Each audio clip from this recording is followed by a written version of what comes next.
Bien, muy bien. Siempre, bueno, tienes unos pequeños nervios antes de afrontar la primera prueba de una prueba tan importante como un campeonato del mundo. Pero bueno, ya hemos hecho la eliminatoria, hemos llegado en segunda posición. Las sensaciones han sido buenas porque nos hemos enfrentado a los actuales campeones del mundo, el Barco de Serbia, y bueno, la verdad que nos hemos visto fuertes, a un buen nivel comparándonos con ellos. Y nada, ahora seguir, ahora descansar hasta mañana, y mañana es el día clave para nosotros, el día más importante del año, donde tendremos la semifinal y si va bien, la final. El K4000 para mí siempre ha sido una de mis pruebas favoritas. Ya en el ciclo pasado pues estuve inmerso en ese barco y que nos llevó hasta Río 2016. Y bueno, ya en el año pasado también en el europeo hice K4000, que volvimos a ganar, luego ganamos el europeo.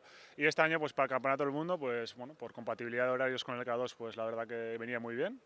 Y entonces, pues bueno, nos hemos animado y la verdad que con mucha ilusión. Es un barco muy joven, con pocos entrenamientos, pero con mucho potencial y esperamos estar arriba.